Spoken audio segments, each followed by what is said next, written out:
Dad forgot to hang up the call. She's nothing, a failure, should have never been born. That's what he said. All those years, I was the one paying the mortgage. I didn't scream, I didn't cry. A week later, I sold my $830,000 luxury home and moved to another state, leaving them with nothing. Dad was stunned when the new owners moved in. Can you imagine the searing pain of hearing your own father, the man who shaped your world, whisper words that tear your very existence to shreds? She's nothing, he said. A failure. Should have never been born. He thought no one was listening, but I was. And in that moment, my entire life shattered. For years, I'd been their quiet benefactor, paying every cent on our $830,000 home where they lived, rent-free. I'd poured my life into them, sacrificing everything. But in that moment, there were no screams, no tears. Just a cold, steel-hard decision. Exactly 1 week later, I sold that luxury house and moved to another state.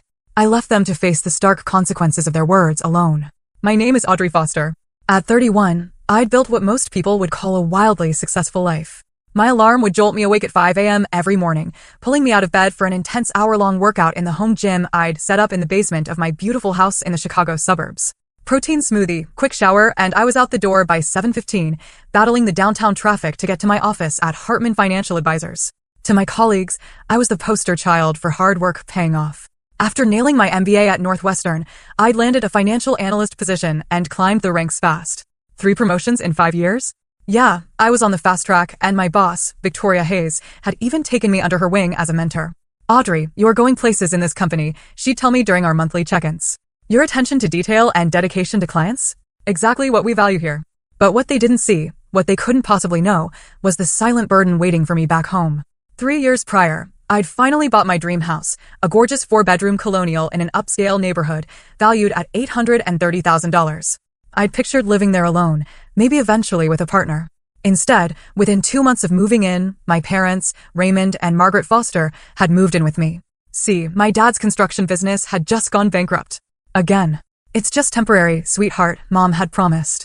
Just until we get back on our feet. 3 years later, they were still there.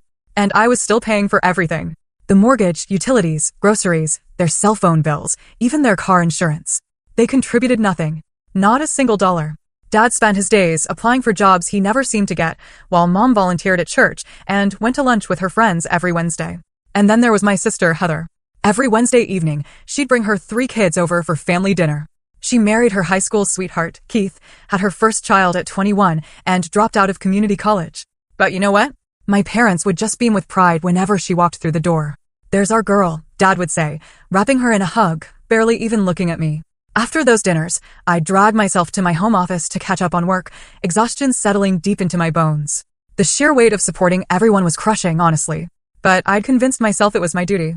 I was the successful one, after all. This was what a good daughter did. My best friend, Zoe Curtis, she never understood. Audrey, they're taking advantage of you, she'd tell me during our rare lunch dates. They're adults. They should be supporting themselves, not living off their daughter. They're my parents, I'd always reply, that familiar defense coming out automatically. Dad's still looking for work, and Mom never had a career. What am I supposed to do? Throw them out on the street? Zoe would just shake her head, knowing there was no point arguing. She'd known me since college. She'd watched me achieve every single goal I'd ever set for myself, only to watch me hand over all the rewards to my family. That Wednesday morning, I had this massive presentation. A potential new client, a retirement fund worth millions. Victoria, my boss, had entrusted me with a lead, a clear sign she was grooming me for that next level. Land this account, she'd told me, and we'll be talking about that senior analyst position. As I straightened my blazer, giving myself one last check before heading out, I spotted my dad in the kitchen, sipping coffee, scrolling on his phone. Big day today, Dad, I said, trying to inject some genuine enthusiasm into my voice. Wish me luck. He barely even looked up. Sure, honey. Good luck. The familiar sting of disappointment was there, but I pushed it down. Today wasn't about that. Today was about my career, about proving to Victoria and to myself that I deserved that promotion. Today was about my future. Little did I know, that future was about to get a seismic jolt. The presentation? It went better than I could have ever hoped. The clients were totally engaged, asking insightful questions. By the end, they were nodding along with my recommendations. Victoria caught my eye across the conference room and gave me this subtle thumbs up. As we wrapped up, the CEO of the retirement fund shook my hand firmly. Miss Foster, you've clearly done your homework. We'll be in touch very soon. After they left, Victoria pulled me aside. That was excellent work, Audrey. I think we've got them. Take the rest of the day off. You've earned it. Excitement bubbled in my chest as I packed up my materials. I couldn't wait to share the news with someone. And despite everything, my parents were the first people I thought of. Maybe, just maybe, this time Dad would actually be proud.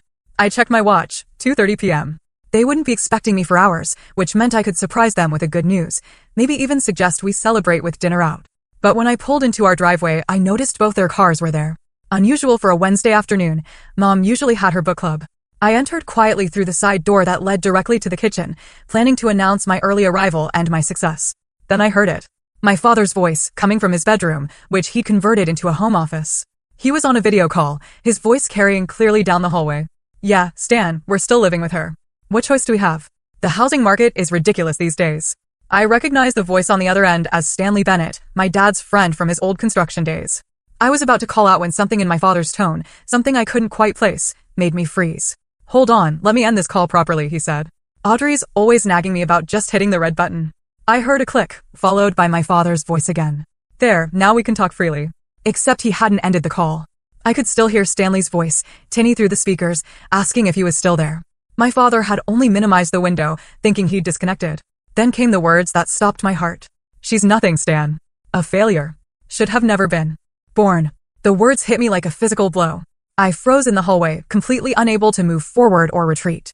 Sure, she makes good money, my father continued, his voice absolutely dripping with disdain. But what kind of life is that? 31 and still single. Married to her job. It's pathetic. And she lords it over us like we should be grateful she's letting us live here. At least you've got a roof over your head, Stanley's voice chimed. Yeah, but at what cost? My dignity? Do you know how embarrassing it is when people asks what I do and I have to admit my daughter supports me? It's humiliating. Then his tone shifted, softening immediately. Pride evident in every word. Now, what about Heather? She doing okay? There's my real achievement. 3 beautiful grandkids, a solid marriage. Sure, she didn't go to some fancy college like Audrey, but she's got what matters. A family love. Keith's business is doing well enough. They're talking about buying a bigger house soon. I heard the bedroom door open, and my mother's voice joined the conversation. Who are you talking to, Ray? Just Stan. We were discussing the girls. Oh. My mother's voice grew quieter as she moved closer to the computer. Did you tell him about Audrey's promotion? The one she won't stop talking about. What's there to tell? My father scoffed. Another rung on the corporate ladder. Big deal. I know, my mother sighed. Sometimes I wonder where we went wrong with her. So cold. So focused on money and status. Not like our Heather. Exactly. My father agreed. The only good thing about living here is we're saving a fortune. Another year or 2 and we can afford to put a down payment on a place near Heather and the kids. That's the dream, my mother agreed. I'm tired of walking on eggshells around Audrey, pretending to be interested in her work stories. Remember last Christmas when she gave us those expensive watches? My father laughed. Like we needed a reminder of how much money she has. So tasteless. My stomach lurched. Those watches had cost me $3,000. I'd spent weeks researching the perfect style for each of them, wanting to give them something special that would actually last. Well, we'll just keep playing the game for now, my mother said. She needs us more than we need her, even if she doesn't realize it. Without us, who does she have? No husband, no kids. Just that awful friend Zoe who keeps putting ideas in her head. True, my father mused. Remember when Zoe convinced her to take that trip to Cabo instead of helping us with the bathroom remodel? Selfish. Both of them. I'd canceled that trip at the last minute, by the way, after my father complained about needing help with house projects. I'd lost the deposit and used my vacation days to paint and tile instead. The conversation continued, but I couldn't bear to hear another word. My heart was pounding so hard I could feel it in my throat. Nausea swept over me in waves. I backed away silently, so grateful I'd worn flats instead of my usual heels. Somehow, I made it back to my car without being detected. As I sat behind the wheel, my hands were shaking so badly I couldn't even insert the key. Fragments of their conversation echoed in my mind. A failure should have never been born. My real achievement. Saving a fortune. The girl they wished had never existed was bankrolling their comfortable retirement. I don't even remember driving to Zoe's apartment. I must have operated on autopilot, muscle memory guiding me through familiar streets while my mind replayed 31 years of memories in a harsh, new light. The times my academic achievements were acknowledged with distracted nods while Heather's C+ in art was displayed proudly on the refrigerator. The college graduation party they left early because Heather's son had a cold. The countless times they'd needed loans that were, predictably, never repaid. By the time I parked outside Zoe's building, my shock had hardened into something else. Something cold. Something clear. Something utterly certain. For the first time in my life, I saw my family exactly as they were. Not as I desperately, foolishly, wanted them to be. They said what? Zoe's voice practically echoed through her apartment as I recounted everything I'd overheard. Her normally calm demeanor had given way to pure, unadulterated rage on my behalf. Her hands were flying, gesticulating wildly as she paced back and forth. "You need to confront them right now," she insisted, reaching for her phone. "I'll drive you back there myself." I just shook my head, curling deeper into the corner of her couch. "I can't go back there tonight. I can't even look at them, knowing what they really think of me." Zoe sat beside me, taking my trembling hands in hers. "Then stay here as long as you need." The initial shock was slowly wearing off, leaving room for memories to surface. Moments I dismissed, rationalized away as just how things were, now returned with painful, crystal clarity. Like the time I'd used my entire first year-end bonus, $15,000, to pay off the remaining debts from my father's failed business.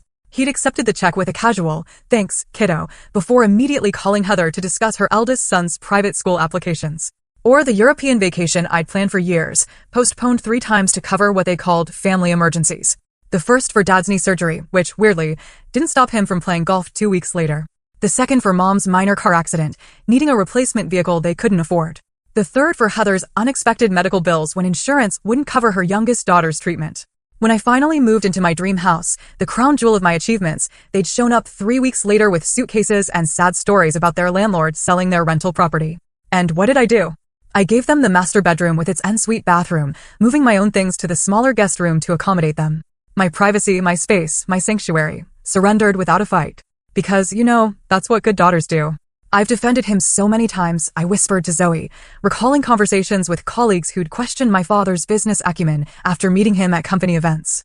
People would ask why he kept failing, and I'd make up excuses. Bad economy, dishonest partners, bad luck. "Because you're loyal," Zoe said firmly. "That's not a character flaw, Audrey." My phone buzzed with a text from Danielle Parker, my assistant at work. "Great job today. Victoria's thrilled. Did you go homesick? Let me know if you need anything." I'd completely forgotten about the presentation's success, the very reason I'd gone home early in the first place. It seemed so trivial now, utterly overshadowed by the revelation that had just upended my entire world. "My whole identity has been built around being the good daughter," I said, the realization settling heavily on my shoulders. The responsible one. The successful one. But they never wanted that. They wanted me to be Heather. Zoe snorted. "Heather? Who can barely keep a job and relies on her husband's family business to survive? That Heather." "They don't see it that way," I explained. "They see her children. Her marriage. The normal life I've never had because I've been too busy working to support everyone." As night fell, I found myself scrolling through property laws on my phone, researching homeowner rights. The house was solely in my name. They had no legal claim to it. No right to stay if I asked them to leave. The thought sent a strange, powerful mixture of guilt and liberation coursing through me. The next morning, Zoe used her connections to get me an emergency session with her therapist, Dr. Amelia Richardson. "What you're describing is a profound betrayal," Dr. Richardson said, after I'd recounted the previous day's events. "It's normal to feel disoriented, angry, even grief-stricken. You're mourning the parents you thought you had. I keep wondering if I should just confront them," I admitted. "Scream at them. Make them understand how much they've hurt me." She leaned forward slightly. "Would that give you what you need?" I considered the question. No, I finally said. "They'd deny it, or minimize it, or turn it around on me somehow. They always do. Then what would give you what you need?" The answer came with surprising clarity. "Freedom. I need to be free of them. Of the obligation, the guilt, the constant striving for approval I'm never going to get." "And how might you achieve that freedom?" I didn't answer immediately. Instead, I found myself mentally calculating numbers, my savings, the house's value, the cost of starting over somewhere new. Somewhere without the crushing weight of familial expectations. By the time I left Dr. Richardson's office, a plan was forming. Not a confrontation. An exit strategy. I would not give them the satisfaction of my anger or my tears. I would simply remove myself from the equation of their lives as cleanly and completely as possible. That night, staying at Zoe's again, I created a detailed spreadsheet. Steps to take. Calls to make. Research to complete. By dawn, I had a comprehensive exit plan mapped out, a timeline for extracting myself from the life I'd built around people who had never truly wanted me in theirs. As I finally drifted off to sleep, I felt something I hadn't experienced in years, the lightness of a decision made. A path forward clear. For once, I would put myself first. And I wouldn't apologize for it. For the first time in my entire career, I called in sick the next morning. Victoria was incredibly understanding. "You've banked enough goodwill to take a month off if you needed to," she told me, though concern colored her voice. I assured her it was just a 24-hour bug, nothing serious. The lie tasted strange on my tongue. I'd always been pathologically honest, especially at work. But now, deception came easily. Maybe I'd learned from the best. My first call was to Trevor Michaels, my financial advisor.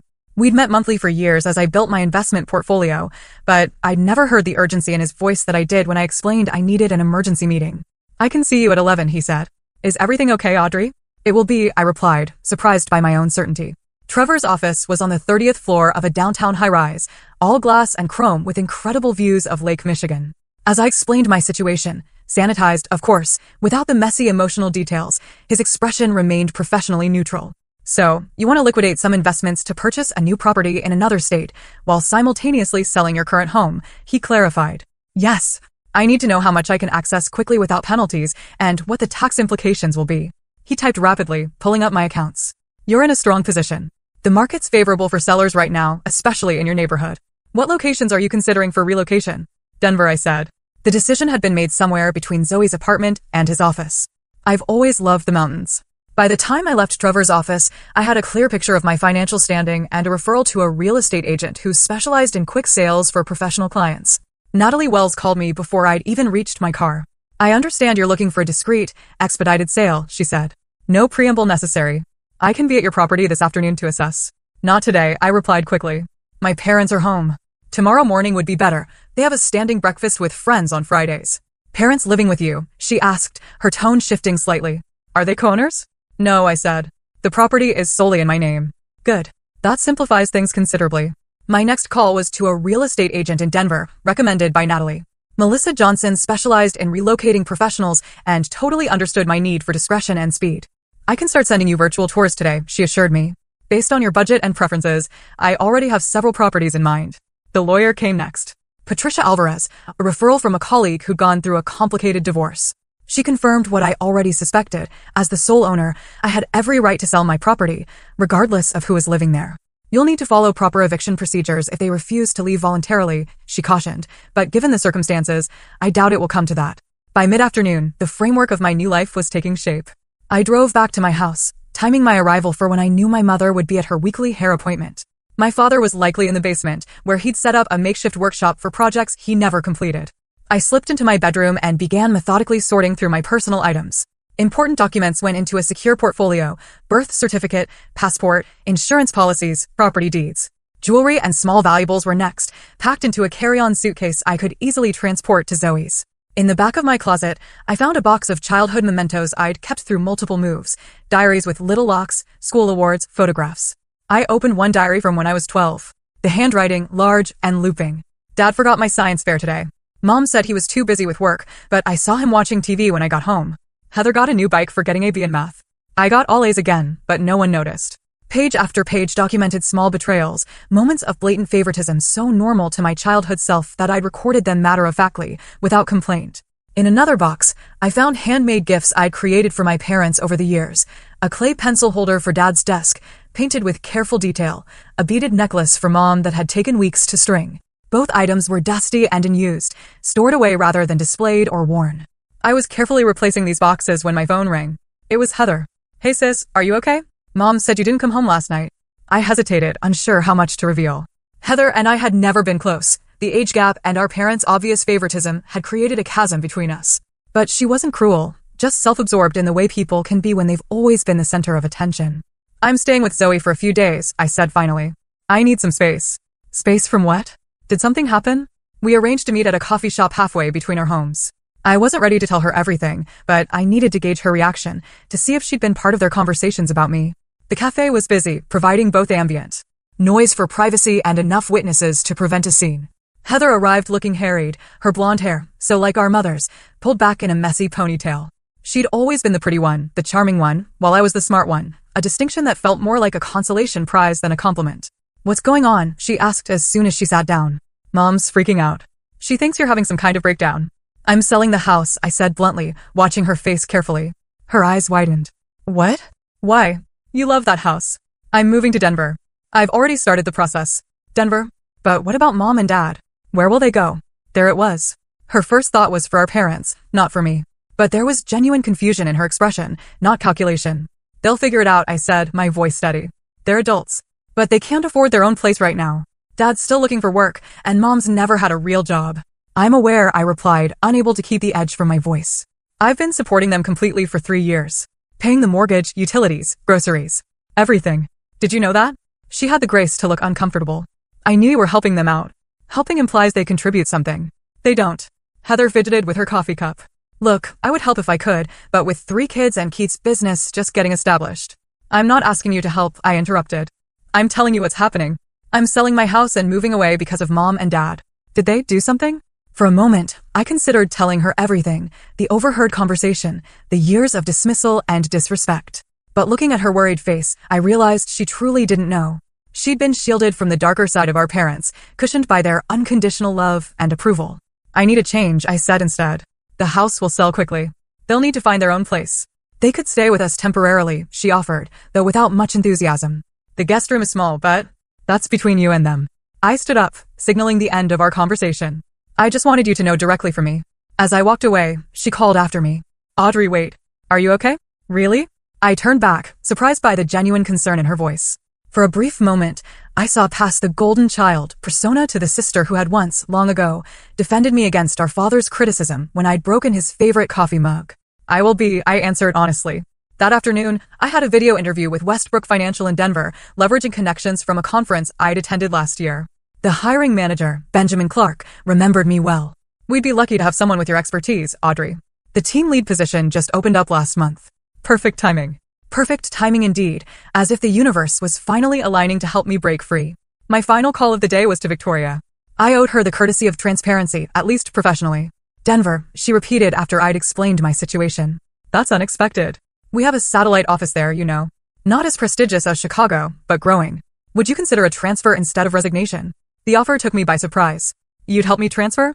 Audrey, you're one of our top performers. I'd rather keep you in the Hartman family, even if it's from a distance. Think about it. Let me know by Monday. As I ended the call, I realized I'd accomplished more in one day toward my own happiness than I had in years of striving to please my parents. The irony wasn't lost on me. It took discovering their true feelings to finally prioritize my own. That evening, I returned home for dinner, watching my parents through new eyes as they discussed their day, complained about neighbors, asked perfunctory questions about my illness. I answered pleasantly, passed the potatoes, and excused myself early, claiming fatigue. In my room, I continued preparations, transferring documents to a secure cloud storage, researching moving companies, creating new bank accounts my parents couldn't access. With each step, the fog of obligation and guilt that had clouded my judgment for so long began to lift. In its place was something unfamiliar but welcome: determination, uncomplicated by the need for approval. 1 week later, my house was officially on the market. Natalie had worked miracles, arranging for professional staging and photography while my parents were out. The listing went live on Thursday evening, described as a luxury family home in prestigious neighborhood, priced to sell quickly. We'll hold an open house this Sunday, Natalie informed me. Based on comparable properties and current market conditions, I expect multiple offers by Monday morning. I nodded, scrolling through the listing photos on my laptop. The house looked beautiful, spacious and bright, totally devoid of the tension that had filled it in recent months. I'll make sure my parents are out during the open house, I told her. About that, Natalie hesitated. Have you told them yet? They'll find out soon enough. And soon enough came that very evening. I arrived home from work to find my father standing in the driveway, arms crossed, face thunderous. Beside him, my mother wrung her hands, her expression oscillating between hurt and anger. What the hell is this? Dad demanded, pointing to the for sale sign Natalie had installed that afternoon. I walked past him, unlocking the front door with steady hands. It's exactly what it looks like. I'm selling the house. They followed me inside, my mother's voice rising to a pitch I recognized from childhood tantrum management. You can't just sell our home without discussing it with us first. I set my briefcase down carefully on the entryway table. It's not our home. It's my home. My name is on the deed, the mortgage, and every utility bill. I've made every payment for 3 years. So that gives you the right to throw your own parents out on the street? My father's face was turning the dangerous shade of red that had intimidated me since childhood. But I wasn't a child anymore. I'm selling a property I own. What you do next is up to you. My mother stepped between us, tears already forming. Audrey, sweetheart, what's gotten into you? Is this about work? Are you under too much stress? This isn't an impulsive decision, I replied, my voice level. The house has been professionally staged and photographed. The listing went live last night. There's an open house scheduled for Sunday. Sunday? This Sunday? My father sputtered. Where are we supposed to go? I've made reservations for brunch at the Drake, I informed them. My treat. You should be gone from 11 to 3. My mother's tears dried up instantly. You expect us to go to brunch while strangers walk through our home? My home, I corrected again. And yes, that's exactly what I expect. My father pulled out his trump card.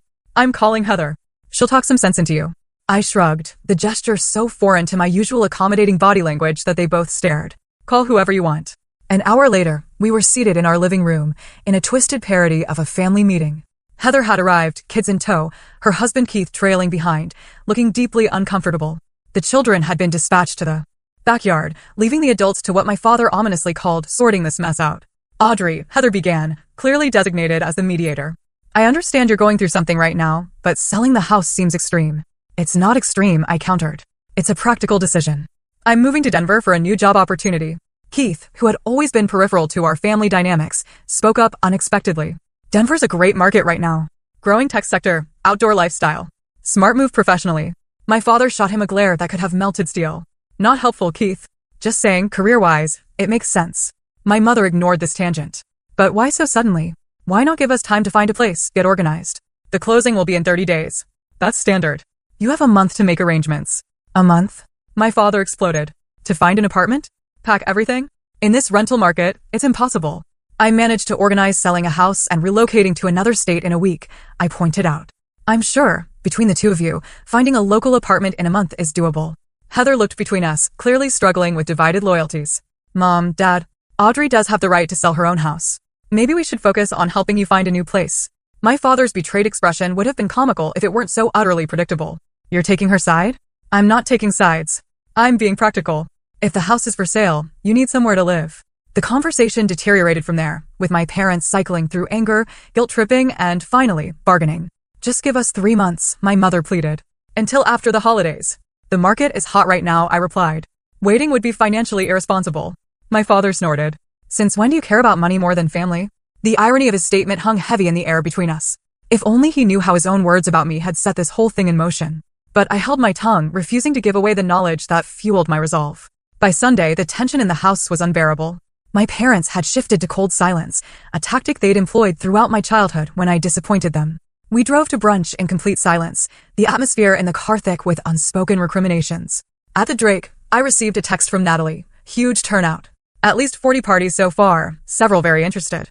Monday morning brought news that exceeded even Natalie's optimistic projections. We have 7 offers, she announced when I called her from work. The highest is $875,000, all cash, 21-day close, minimal contingencies.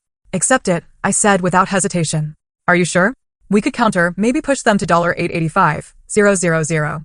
The speed is more important to me than squeezing out another $10,000. By the time I returned home that evening, I had a signed purchase agreement and a closing date, June 17th, exactly 3 weeks away. The buyers had waived the inspection contingency based on the home's age and condition, requiring only a standard appraisal for their lender. Meanwhile, Melissa in Denver had found me a perfect apartment, a 2-bedroom with mountain views in a secure building downtown, walking distance to my new office. I can hold it with a deposit, she said. It'll be available June 20th if that timing works for you. 3 days after closing. Just enough time to drive from Chicago to Denver with whatever possessions I decided to keep. The next phase was sorting and packing. I hired a professional organizer, Laura Bennett, who specialized in downsizing. Think of it as curating your life, she suggested as we stood in my bedroom, surveying the accumulated possessions of my adult life. Keep only what serves your new chapter. Together, we created 3 categories: keep, sell/donate, and discard. My wardrobe was ruthlessly edited, the formal business attire of Chicago banking giving way to Denver's more casual tech culture. Furniture that wouldn't fit in my new apartment was consigned to high-end resale shops. Books were boxed for donation to the local library, save for a carefully selected collection I couldn't bear to part with. My colleague Danielle volunteered to help one weekend, arriving with coffee and an efficient attitude that matched my own. Victoria is in denial, she confided as we wrapped framed photographs in bubble wrap. She keeps telling everyone you'll change your mind before the transfer paperwork goes through. Not a chance, I replied, carefully packing away a photo of my college graduation, the only one where both my parents appeared genuinely proud of me. Had that been real, or just for the camera? As we worked, memories surfaced of my ex-boyfriend Connor, who'd never understood my family dynamics. You drop everything whenever they call, he'd complained during our last fight. It's like you're their parent, not the other way around. I'd ended things shortly after, convinced he was being selfish for not understanding my family obligations. Now, I wondered if he'd seen what I'd been blind to all along. By the second week, the house was half-packed, my life sorted into neat, labeled boxes. The Denver job offer had been formalized with a generous relocation package and starting salary that exceeded my Chicago position. Victoria had reluctantly processed my transfer request, extracting a promise that I'd train my replacement before leaving. My parents' efforts to find their own place had been half-hearted at best. My father made a show of circling apartment listings in the newspaper, but complained that everything was too expensive or too small. My mother mentioned moving in with Heather temporarily with increasing frequency, despite Heather's obvious reluctance during our family calls. 3 days before closing, I returned home to find them waiting for me in the living room. Heather was beside them, looking uncomfortable. The formal arrangement of furniture, them on the sofa, a chair positioned opposite, made it clear this was an intervention. "We need to talk," my father began, using the authoritative tone that had once sent me scrambling to please him. "This has gone far enough." "Far enough," I repeated, setting my purse down but remaining standing. "The movers come tomorrow. The closing is in 3 days. This isn't a negotiation." "Audrey, please sit down," my mother said, patting the chair they'd positioned like I was a defendant before a judge. "We're worried about you." Heather nodded, though her expression was conflicted. "We just want to understand what's happening. This isn't like you." I sat, crossing my legs and folding my hands in my lap. The poised professional, even in the midst of family drama. What exactly isn't like me? Making a career decision? Moving to a new city? Millions of people do these things every day. Abandoning your family without warning, my father clarified, his jaw tight. Throwing your parents out of their home. It's not abandonment, it's relocation. And it's not their home, it's mine. Heather winced at my tone, but I continued. "I've given you 3 weeks' notice, which is more than fair." "Fair?" My mother's voice rose, tears already gathering. She'd always been able to cry on command, a skill I'd both envied and resented. "After everything we've done for you." The question hung in the air, so absurd I almost laughed. Everything they'd done for me? What exactly did they think that entailed? "Mom," Heather interjected gently, "maybe we should focus on solutions. Audrey has made her decision about the house." My father wasn't ready to concede. No daughter who respected her parents would do this. "It's selfish and ungrateful. I expected better from you, Audrey. You've always been a disappointment, but this takes it to a new level." There it was. A disappointment. The same word he'd used with Stanley, not knowing I could hear. The final thread of my restraint snapped. "A disappointment?" I repeated, my voice deadly calm. "Like when you told Stanley I was nothing. A failure? Should have never been born?" The color drained from my father's face. Beside him, my mother went completely still. "That's right," I continued, my eyes locked on his. 3 weeks ago, you forgot to hang up your call properly. I heard everything. Every word. About how pathetic I am. How embarrassed you are to live with me. How Heather is your real achievement, while I'm just the ATM funding your comfortable retirement." Heather's gasp was audible. "Dad, what is she talking about?" My father recovered quickly, his expression shifting to defensive indignation. "You were eavesdropping on a private conversation." "I came home early to share good news about a client presentation," I shot back. "You were broadcasting your conversation through the whole house because you can't operate video call software properly." "You clearly misunderstood," my mother interjected, reaching for my hand. I pulled away before she could touch me. "Whatever you think you heard, I heard you too, Mom. Joining in about how cold I am, how focused on money and status. How you're tired of walking on eggshells around me and pretending to be interested in my work stories. How the expensive Christmas watches I bought you were tasteless. How you're both just playing the game until you can afford to move near Heather." My mother's mouth opened and closed, no words emerging. Beside her, my father switched tactics. "Everyone vents sometimes, Audrey. You're taking things out of context. Of course we appreciate everything you do for us. Do you?" I reached into my bag and pulled out a folder I'd prepared for this moment, though I hadn't been sure it would come. "Let me show you what everything looks like." I opened the folder and removed a spreadsheet, sliding it across the coffee table toward them. "This is a complete accounting of what I've spent supporting you both for the past 3 years. Mortgage payments, $14,400, $14,200, and $36. Groceries and household expenses, $28,500. Car insurance, cell phone bills, medical expenses not covered by Medicare, $22,375. Home repairs and improvements, $31,900. I turned to a second page. Plus the loans that were never repaid, Dad's new truck after the bankruptcy, $42,000. Mom's cosmetic dental work, $8,400.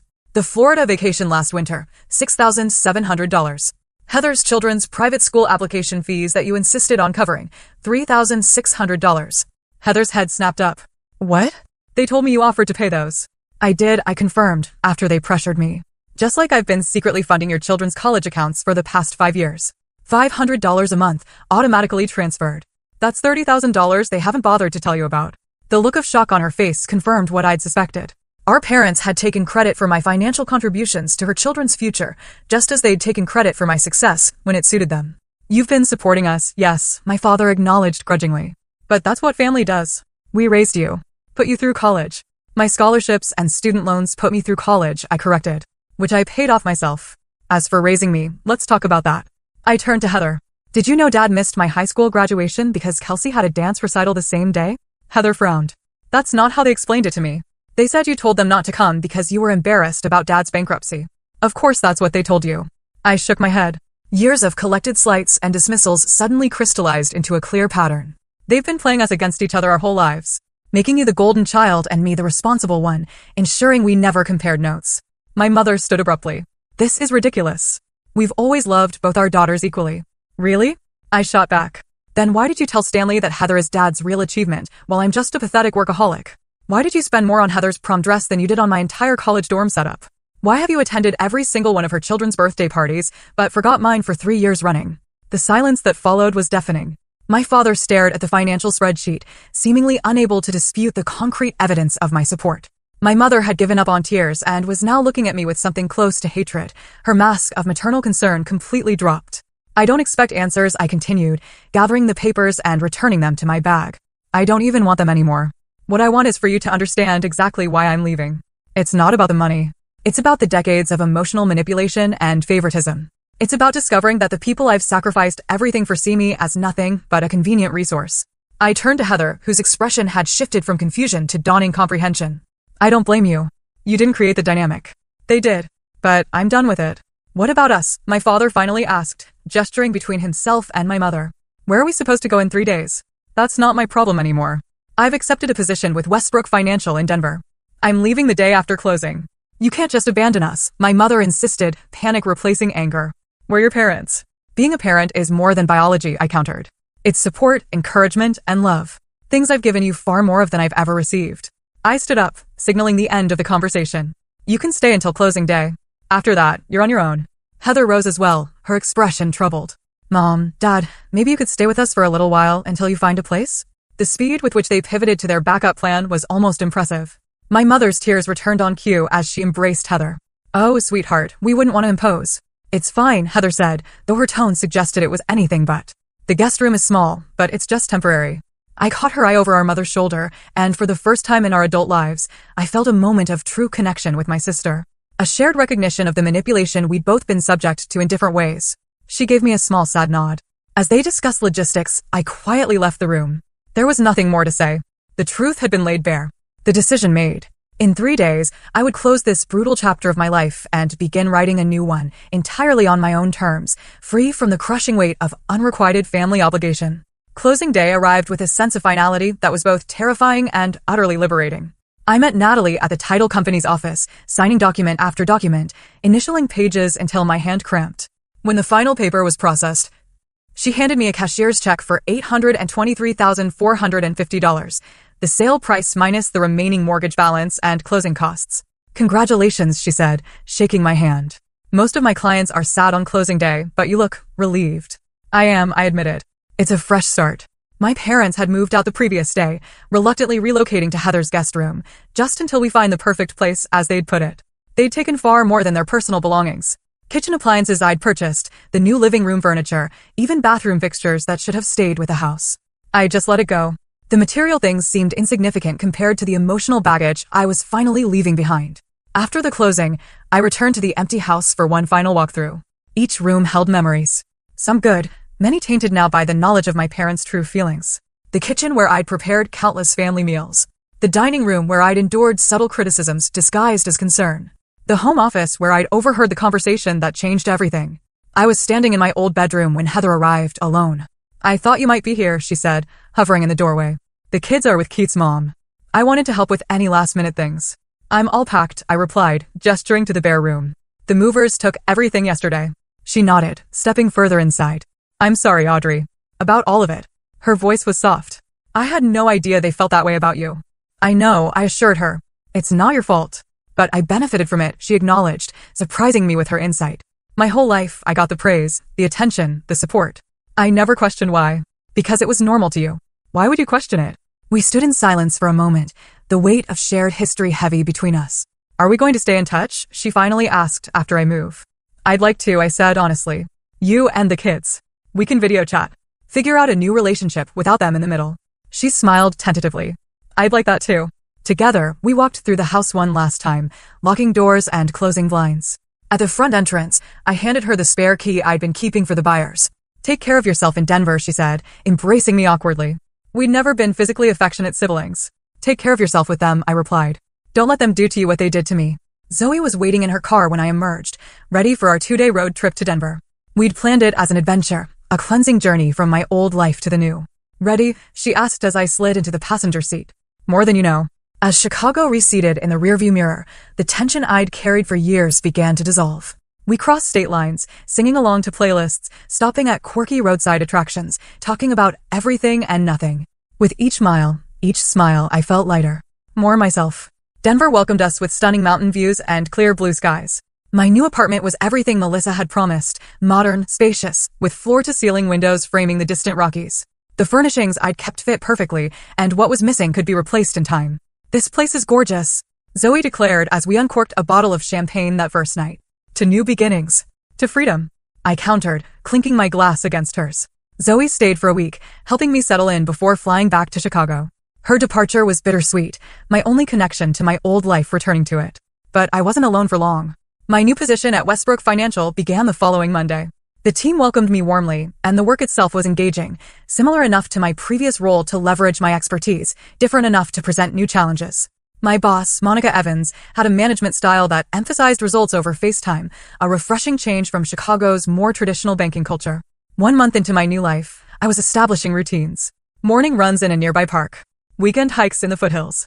Evenings spent reading or exploring my new city. My apartment was truly taking shape, becoming a true reflection of my tastes, without accommodation for anyone else's preferences. The phone call from Heather came on a Sunday afternoon. "How's Denver?" she asked after pleasantries were exchanged.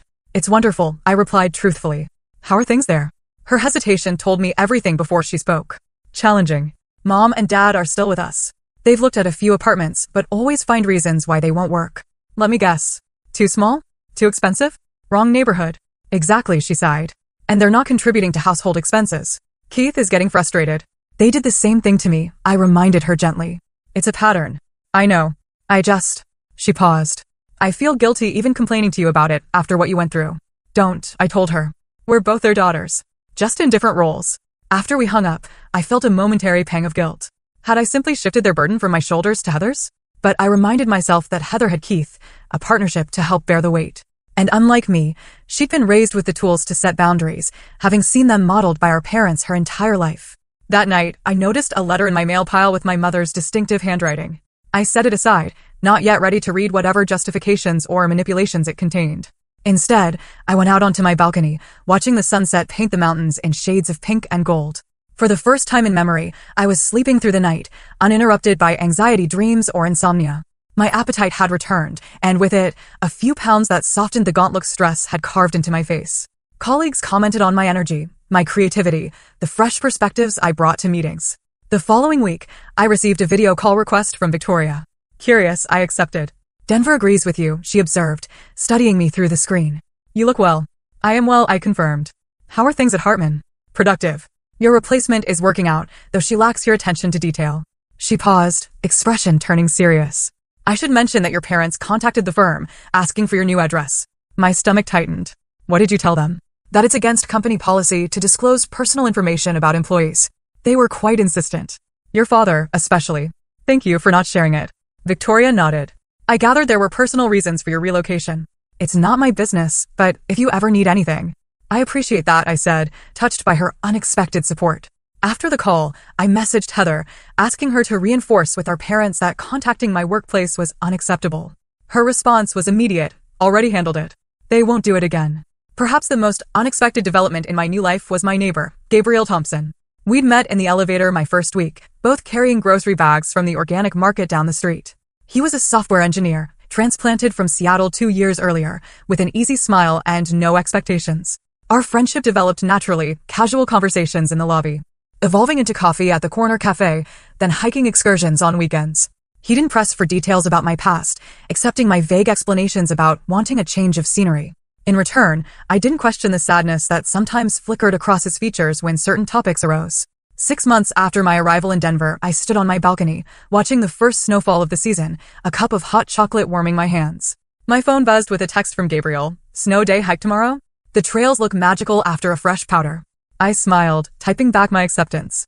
Behind me, my apartment glowed with warmth. Smaller than my Chicago home, but truly mine in every way that mattered. On the wall hung a painting I'd commissioned of the Chicago skyline, my way of honoring the city that had shaped me without being defined by it. I was not the same person who had overheard that devastating conversation half a year ago. That Audrey had been defined by her role as the dutiful daughter, the family ATM, the responsible one. This Audrey was defined by her own choices, her own priorities, her own joy. The path to this freedom hadn't been easy or clean.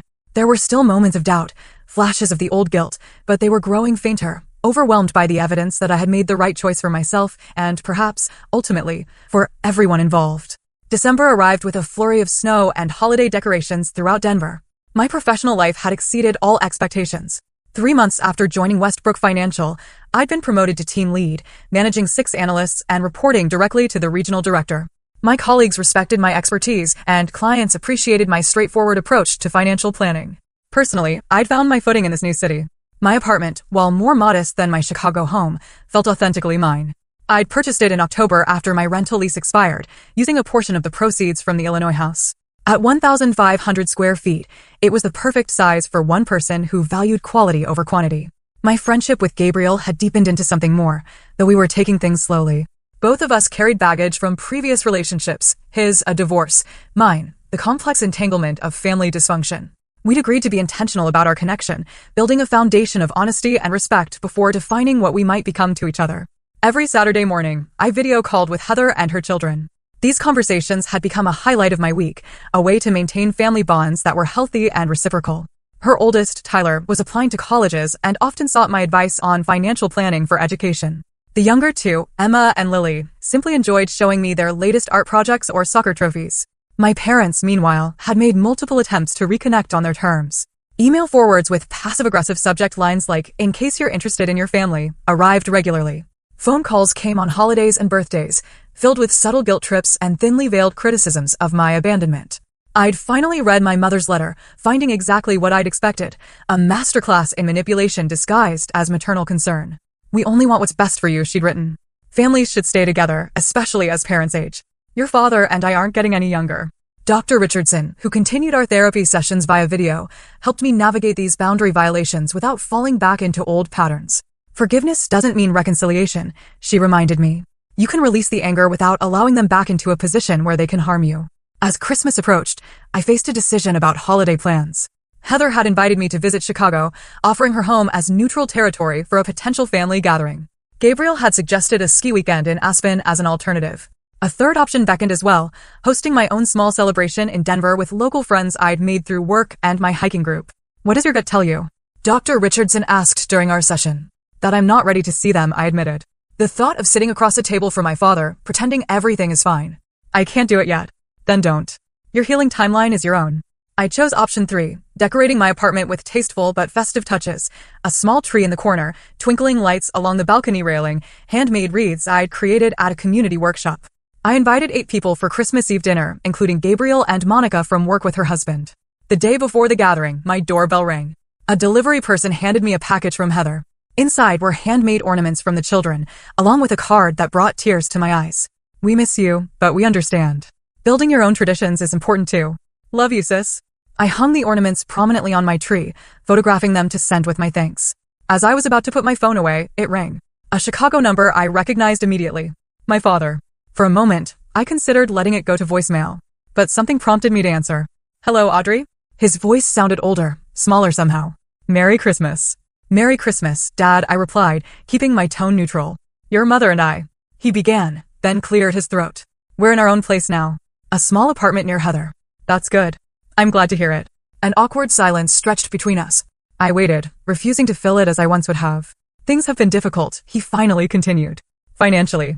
The rental market here is worse than we expected." There it was. The real purpose of the call. "I'm sorry to hear that." Another pause, longer this time. I could almost hear his internal struggle, pride wrestling with need, expectation battling with the new reality. "Audrey, I know things ended badly, but we're your parents. We need..." "Dad," I interrupted gently but firmly. "I'm not in a position to provide financial support anymore. My life has changed. My expenses and priorities are different now." "But family helps family," he insisted, the familiar guilt tactic emerging. "Yes, they do," I said. "And that help can take many forms. I'm happy to stay in touch. to rebuild a relationship based on mutual respect. But my financial support is no longer an option. The silence that followed told me everything about his true priorities. When he spoke again, his voice was tight with suppressed anger. I see. Well, Merry Christmas then. Merry Christmas, Dad, I repeated, ending the call before he could continue. I stood on my balcony afterward, watching snowfall gently on the city below. 6 months ago, that conversation would have left me devastated, racked with guilt and self-doubt. Now, I felt only a calm certainty that I had made the right decision, not just for my financial well-being, but for my emotional health. Christmas Eve arrived with perfect Rocky Mountain clarity. Brilliant blue skies contrasting with snow-covered peaks in the distance. My apartment filled with delicious aromas as I prepared dinner, something I'd once done out of obligation, but now enjoyed as a creative expression. Gabriel arrived early to help, moving around my kitchen with comfortable familiarity. Your dad called again. He asked when I mentioned the conversation. Trying the direct approach this time, I confirmed, checking the roast in the oven. At least he was honest about wanting money. And you're okay with setting that boundary? I considered the question seriously. Yes. For the first time in my adult life, I feel like I'm making choices based on what's right for me, not what others expect or demand. He smiled, the expression warming his eyes. That's what I admire about you, Audrey. Your courage to redefine yourself, to navigate by your own stars.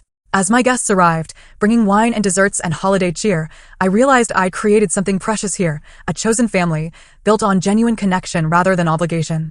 We laughed and shared stories, exchanged small gifts, celebrated the season with joy, uncomplicated by past grievances or hidden agendas.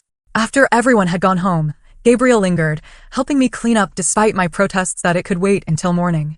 I have something for you, he said, pulling a small, wrapped package from his jacket pocket. Not exactly a Christmas gift. More of a new tradition gift. Inside was a beautiful compass, its brass case engraved with mountains and stars. For someone who found her true north, he explained. Who had the courage to navigate by her own stars. My phone rang before I could respond, my parents, calling for their annual Christmas check-in. In previous years, I would have immediately answered, abandoning whatever I was doing to fulfill my filial duty. This time, I looked at Gabriel, at the compass in my hand, at the home I created for myself. I'll call them back tomorrow, I decided, silencing the ringer. Tonight is for new beginnings. As I stood on my balcony later that night, Gabriel's arm around my shoulders, watching the city lights twinkle beneath a canopy of stars, I felt a profound sense of peace settle over me. The journey from Chicago to Denver had been far more than geographical. It had been a reclamation of self, a declaration of worth, a lesson in the difference between obligation and love. I had sold a house worth $830,000, but what I gained in return was priceless. The knowledge that I deserved better, the strength to create boundaries, and the freedom to build a life that honored my own heart. So, what would you have done in my situation? Would you have confronted your parents immediately, or taken a similar approach to mine? I'd love to hear your thoughts in the comments below. If you've ever had to set difficult boundaries with family, share your experience. Your story might help someone else who's struggling with similar issues. Thank you so much for spending this time with me today. If you found value in my story, please hit that like button and subscribe to the channel for more real-life experiences and lessons learned. Share this video with someone who might need to hear that it's okay to prioritize their own well-being. Until next time, remember that true family is defined by love and respect, not just by blood. Take care of yourselves.